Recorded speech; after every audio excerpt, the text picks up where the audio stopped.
Olá pessoal, tudo bem com vocês? O vídeo de hoje é para você que quer saber melhor como funciona trabalhar em Portugal. Será que os direitos trabalhistas são os mesmos que no Brasil? Se você tem curiosidade sobre o assunto, vem comigo para conhecer alguns detalhes fundamentais quando existe um vínculo trabalhista com alguma empresa ou organização em terras lusitanas. Eu sou a Fabiane Paza, jornalista aqui no canal Nacionalidade Portuguesa, e já clica em seguir a página para não deixar de receber os nossos conteúdos. Enquanto no Brasil existe o regime CLT, em Portugal as leis trabalhistas são regulamentadas pelo CTP, que é o Código de Trabalho Português. É nele onde ficam as normas, as diretrizes que precisam ser seguidas tanto pelos empregadores quanto pelos empregados. É um regimento que costuma receber bastante atenção, com alterações e atualizações constantes, justamente para adaptar a legislação ao momento em que estamos vivendo. Quem costuma trabalhar no regime CLT no Brasil talvez estranhe de começo, porque em Portugal não existe um documento de referência como a carteira de trabalho. O que serve como comprovativo é apenas o contrato de trabalho, no caso de quem trabalha por conta de outrem. E existem mais de uma dezena de tipos de contratos diferentes que se aplicam às diversas situações. Trabalho temporário, por tempo determinado, por tempo indeterminado. Um dos mais comuns é o contrato a termo certo, que tem um tempo determinado, tem prazo final. Pode durar de 6 meses a 1 ano e ser renovado até 3 vezes. Outro tipo de contrato muito comum é o contrato de trabalho sem termo. É o que chega mais perto da condição de carteira assinada dos brasileiros, porque ele não estabelece um prazo final para duração. É muito comum as empresas começarem um vínculo com o trabalhador em um contrato a termo certo, ou seja, com um prazo de validade, e depois de uma ou mais renovações migrarem para um contrato sem termo, que, claro, traz mais estabilidade para o empregado. A legislação tem ainda contratos específicos para projetos temporários, para regimes de trabalho com carga horária parcial, para prestação de serviços e até um contrato de trabalho específico para estrangeiros. Mas as duas modalidades que mais aparecem realmente são os contratos a termo certo e o contrato sem termo. E quais que são os principais direitos do trabalhador em Portugal?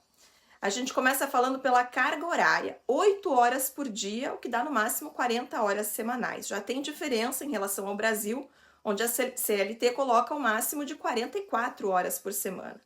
As horas extras são permitidas e podem ser remuneradas com um valor excedente ou convertidas em dias de férias ou redução de jornada.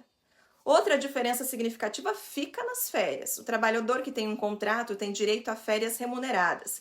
Mas enquanto no Brasil a lei estabelece 30 dias de férias consecutivas por ano, em Portugal o trabalhador tem direito a 22 dias úteis por ano ou 2 dias de férias a cada mês trabalhado, quando os contratos forem mais curtos. E é muito curioso porque o trabalhador não precisa tirar os seus dias todos de uma vez. É possível tirar até um dia de férias sozinho. Se eu tenho um fim de semana de folga e quero ampliar essa folga, por exemplo, posso solicitar um dia de férias para segunda-feira. Outro detalhe sobre as férias é que elas são inegociáveis, ou seja, não dá para abrir mão de nenhum destes 22 dias que estão previstos na lei. O Código de Trabalho não permite a troca de férias por remuneração adicional. Pelas férias, o trabalhador tem direito a um subsídio anual que equivale a 1 mês de salário.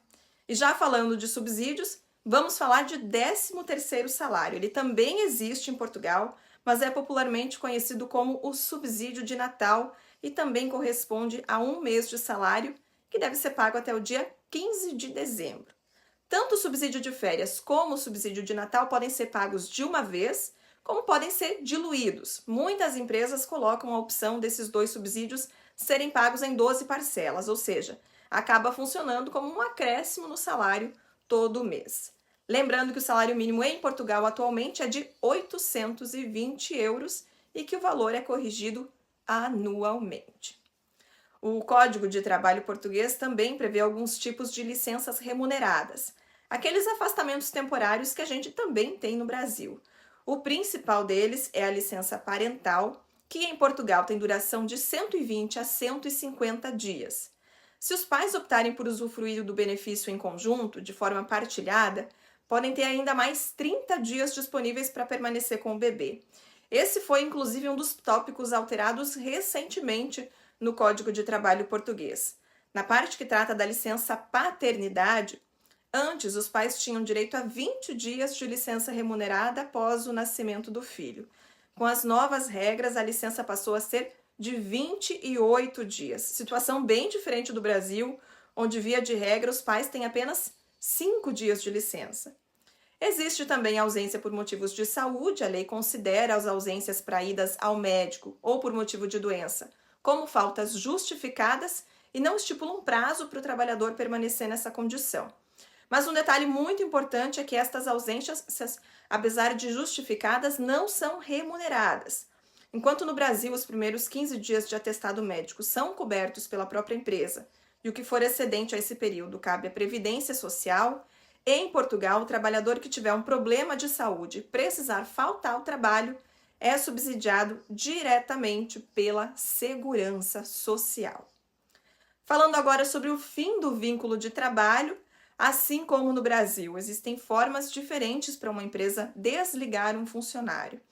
A forma mais simples, no caso dos contratos com prazo de duração, é a relação empregatícia terminar com a não renovação do contrato quando ele caduca, quando chega o prazo final.